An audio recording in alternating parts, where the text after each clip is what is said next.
Hey everybody, Sepi here. I work for a little company called IBM, and I'm happy to talk to you today about contributing to open source.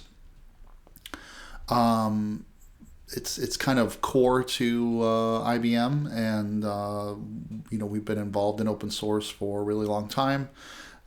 Dating back to maybe even before the Linux Foundation, the Eclipse Foundation, like early open source kind of stuff, and have been continuing to do that for many years. And we have a lot of folks who are deeply involved in the open source space, the work, the code, the community, the foundations, things like that. I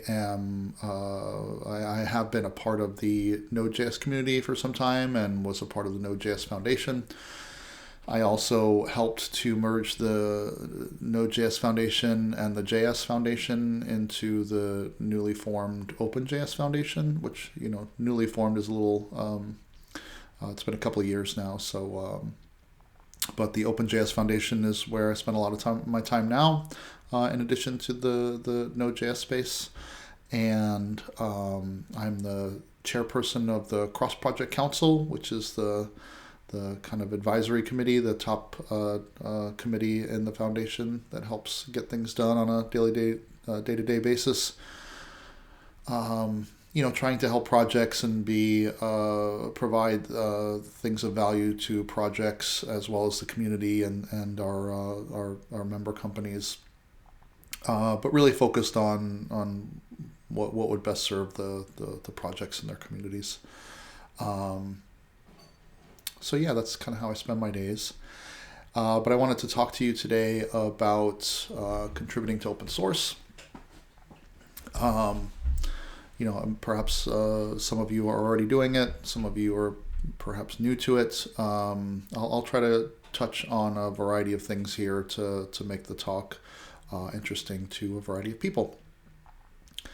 So let's first talk about like etiquette, I suppose.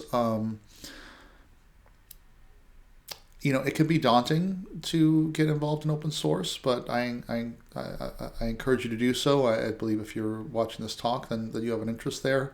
I think just kind of getting over the first hurdle or two, you kind of get in the door and realize that it's not as daunting as it may seem at first. Oftentimes, typically the communities are very welcoming, and they encourage new contributors and try to have things in place so that new contributors can be can easily get involved. I think the number one thing is to be courteous and respectful and considerate. And remember that, we're all just humans trying to get along here and write some code and build some applications and whatnot. So, just, be nice and be respectful and I guess sort of along those lines too, look at the ways in which the project is set up and the things that are in place to help you along your path and contributing to the project. So contributing guidelines obviously being one. Check out the procedures and the guidelines there. Sometimes there are specific ways that they want commit messages, for example, or you'll want to get your project set up with things like style formatting and such, tabs versus spaces, for example, or what have you. You want to you basically want to have as little friction as possible in getting your code merged upstream. And so being aware of those processes and guidelines and such is really helpful. And when you do submit your code, you want to spend the time in pull requests talking about the code and what's happening there, and not spend any time talking about styling or commit messages, for example, or semicolons or not, or what have you. Try to get aligned with how the project functions and then focus on contributing in that manner. And then, in pull requests, again, remember we're all just humans. And so, maintainers, I encourage you to be constructive in your criticism and your critiques, and contributors, act accordingly as well. Be courteous and know that, by and large, these sorts of conversations are meant to be productive and, work through these issues, for lack of a better term. So that's a little bit on etiquette. Another thing we can talk about is when you're looking at projects to get involved in, you want to kind of take a look at the community health of the project itself. The best way, or one way I suppose to do that, is to go to the GitHub repo, and under the Insights tab, there is a community section, and GitHub helpfully tries to show you what the community has considered important in terms of a project being welcoming and healthy. So, number one, a code of conduct. You want to make sure there's one in place. It's best to kind of look at it and examine what's in the code of conduct. There are a few that are templates or starting points, or like the contributor's covenant is a very common one that you can basically copy and pull into your project. That's the one that we primarily use at the OpenJS Foundation and such. In that section, you also find the contributing guidelines is another one. You'll want to check the license to make sure that it's a project that you'll want to be contributing to. There may be rules that if you're a part of a company as to what kind of licenses you're able to contribute into in terms of open source. Another kind of shortcut to check out is if you go to a repo on GitHub. It's github.com/org/project. If you also add a /contribute to the end of that URL, so for example, github.com/node.js /node/contribute, there's a auto-generated page that'll come up and highlight good first issues, and typically it'll highlight the contributing guidelines and the code of conduct. So that's really helpful too. And it's a good segue to mention, if you're looking to get into a new project, that's a great place to look, is to go to the issues, look for the label good first issue. Help wanted is another common one. Try to suss out any labels that the project has deemed appropriate for new contributors coming in and getting involved. So that's another place to look at. So we'll just take a quick moment to talk about like the GitHub open source contributing workflow. And I'll talk through this a little bit, but you can certainly look on the internet for more in-depth guidance along this sort of flow. But for folks new to this, basically you find the project that you want to contribute to. You will fork the project into your space on GitHub, and then clone it locally. And then what I typically do is I go into that directory and I list the remotes that are there. And usually when you clone a repository, you just have your origin, which is set to your fork of that repository. So you'll want to add an upstream destination for your repo. So, git remote add upstream, and then the git URL or git, what do you call it? Path. And then you'll see, if you do a list your remotes again, you'll see an origin and an upstream, and one should point to your fork. The origin should point to your fork. The upstream should point to the upstream repo. If you're really new to Git, then you want to do things like configure your username and email and such. But again, use the internet machine to find all that stuff. So once you have the repository locally, and you have set your upstream, and you're ready to do some coding, the process typically is to create a branch. So git checkout -b my branch, and you can set some tracking to upstream master if you desire. It's a common practice. I just do git checkout branch and start a new branch and get rolling. So you've got your branch now. You're in your branch, no longer in master, but in your branch that you're going to do your work. Write some code. Add your files. Git add period, or git add specific files that you want to add to your commit. Run git commit.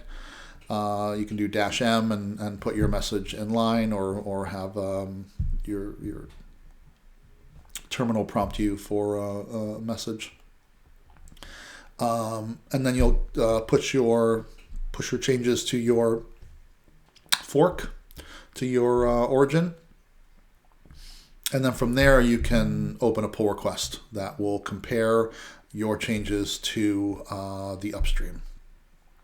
And once you submit that pull request, then the process begins, where the maintainers of that repository will review your code and comment on it, and whenever the process is there, hopefully you end up in a spot where your code will be merged into the repository. So that's great. That's kind of the typical flow. One way that I think is very common for this sort of flow to happen is if you are looking at a new project to use. Maybe you're not even thinking about contributing necessarily, and this happened to me one time. So a couple of years ago, Gatsby was something that I was considering using for a project. And so I wanted to learn more about it, and I started to read the documentation, and noticed a thing or two that were pretty minor, but I was like, well, I might as well contribute back and make some updates here. So I went through that flow, forked it, cloned it, set my upstream, and created a branch. And then as I worked through the documentation, whenever I found something that I thought, I think one or two things were like grammatical, so I fixed those. And then if I was working through something and it wasn't clear to me, and I thought I could add value to the community and the project by making it more clear, I would make those changes in the documentation. And then I got to a logical stopping point and had a few changes, put it all together in a commit and pushed it up. And the lead maintainer there, his name is escaping me now, but was super nice. One of the things that I had corrected was like kind of auto-generated, and so that we discarded. But the other changes, he was happy to take upstream, and again was very polite and was really very easy to work with, and I appreciated contributing there. And so that's like a common workflow that people might find themselves in, just kind of going through some documentation, and it's a real easy way to get involved because you don't have to have that stress of, I don't know this project super well, and is this really the right thing or whatever. You're like, in fact, coming to the project fresh and contributing to documentation like that is really helpful because you're fresh eyes, and typically, a non-insignificant amount of people coming to the documentation will be new to it as well. And so adding that context and such and making it more digestible for new folks, I think is really valuable. So that's a great way to start to get involved, right? So let's talk about contributing to open source isn't just code, right? I think a lot of people, that's what they think of first, and that makes sense. But there are other ways to contribute to open source as well. So documentation is one of them, which we just kind of talked about a little bit. Oftentimes the project's website is in the organization as well. And so if you see something on the website that needs, there's an error or what have you, you can contribute there. In fact, the Node project has had a long-running set of work to redesign the Node.js.org website. And it's coming along pretty well, but we still need some help. And so if you're interested in Gatsby and React and doing kind of front-end work, helping implement this design and making some improvements along the way, please, by all means, get involved. That's a great way to help the Node.js project, is to help work on the new website. If you go to the Node.js.org repository, you should see a repo for Node.js.dev. Is that right? Let me look that up really quickly. Yep, Node.js.dev. We call the working group the web design redesign, website redesign working group. Are we a working group? I can't recall now. Where am I looking? Anyway,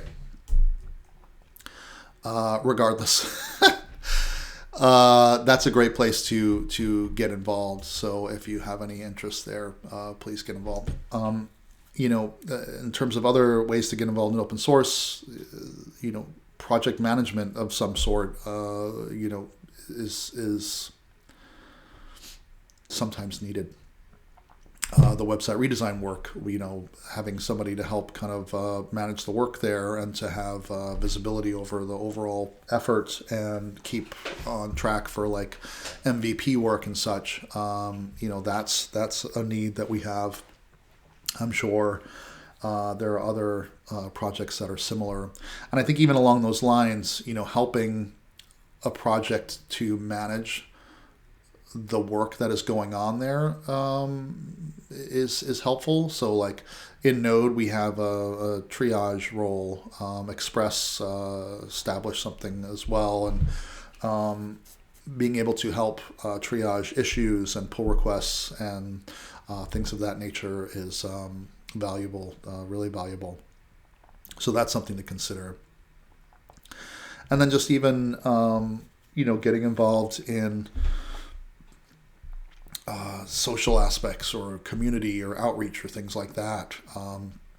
For a project like Node, we have efforts, initiatives along those lines as well. And mentorship is another one. So those things are really valuable. I'm also reminded of, we have an internationalization project as well that's doing not only doing translations of documentation and such, but also the tooling that goes involved, that is involved in managing those translations and those contributions and such. So, that's another great area that someone could get involved, either the translation work itself or the work on the tooling that helps us manage the translation work. So those are a few ideas in terms of, not just working on the core aspect of the project, but the things that sort of go along with it as well. A couple other things that come to mind, the release team for Node, that's really important work. The build working group in Node is another one. We just started a initiative called Examples. So trying to put together common use cases and such, using common tooling and frameworks and what have you. So that's another great place to get involved. So there's lots going on in the Node space, and I imagine that a lot of other communities have similar concerns and needs and such. So those are some ideas. Another thing that I wanted to talk to you all about is how to do open source on company time. And there are a number of ways that I've seen this done in the past. There's this concept of open source Fridays. I think if you, again, look on the internet, you'll find something. I think there's a whole website dedicated to that initiative. And whether it's like formal or informal, it's a great way to kind of get your team, your organization, your company more involved in open source, is to take a Friday, maybe once a month, or the way we used to do it at Adobe, which was really great. And we kind of had this slotted into, for a time, we had this slotted into our sprint schedule, where Fridays were always set aside to do non-sprint work. And so we alternated every Friday between, one Friday would be crushing bugs and technical debt, and working on those sorts of things that were outside of our sprint efforts. And then the opposite Friday would be working on open source, which we used a lot of open source tooling.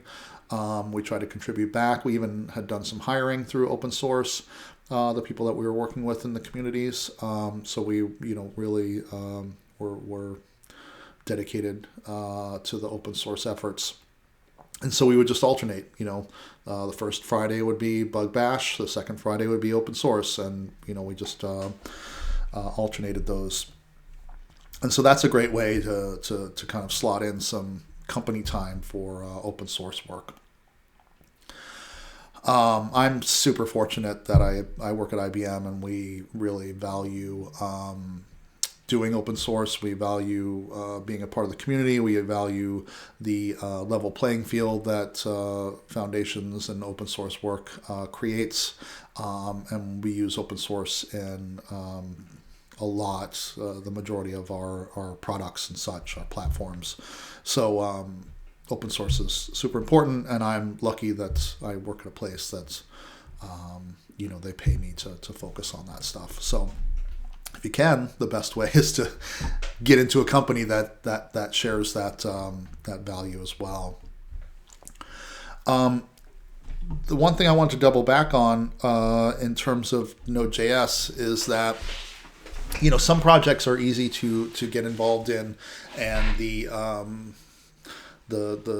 barrier to entry is fairly low.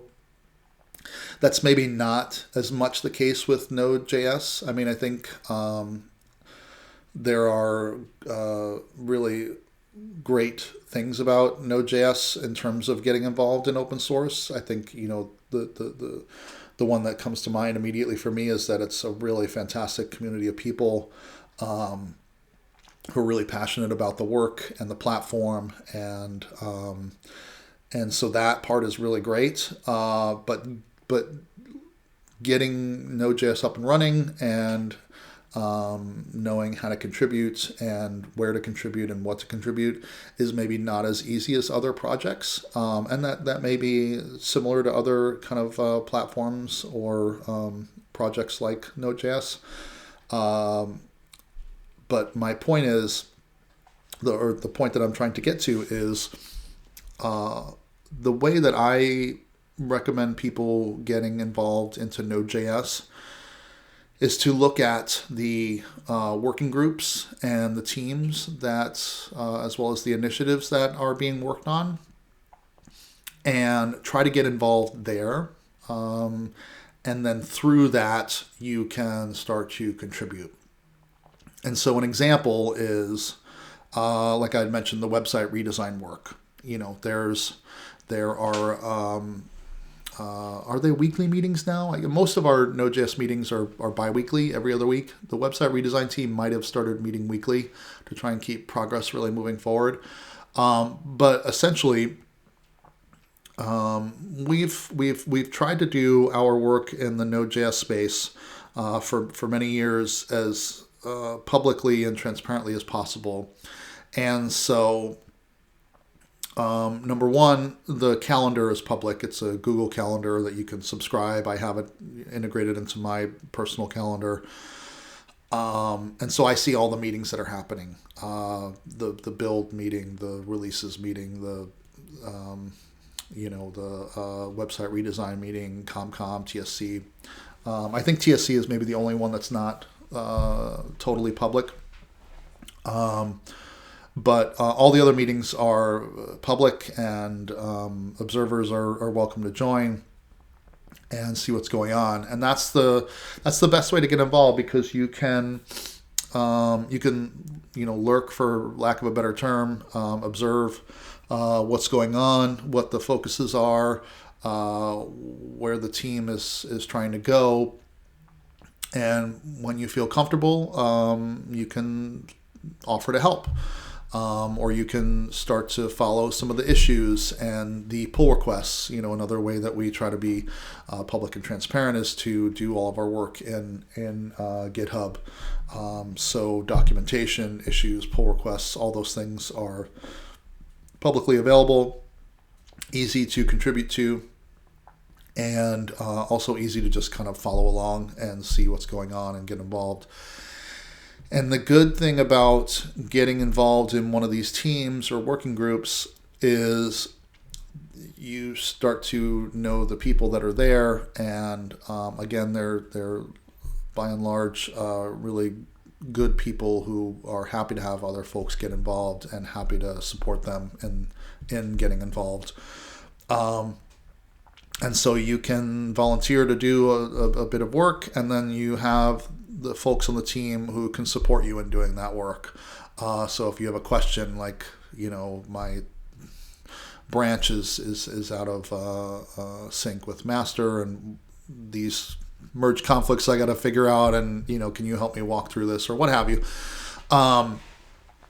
You have those folks in place that are there and happy to kind of help you, essentially help them, help each other, help the community get work done. So that's really, in my experience, in my opinion, the best way to get involved in Node.js is to start to work with a team. And they should be easy to get involved with, either looking through the calendar. You go to the Node.js org on GitHub and look through the repos, and you'll see, the internationalization team. You'll see the community committee. You'll see, like I said, the release team, the build working group, the NAPI team, modules. Modules actually maybe retired or retiring. I can't recall. But my point is, you can see these groups in action. You can look at their meetings in the calendar. You can look at their issues, their pull requests, and things like that, and find ways to get involved. So that's what I recommend. So I think that's kind of my talk here. Definitely reach out to me if you have any questions. My DMs are open on Twitter, Joe_Sepi, SEPI. And thanks for having me. Cheers.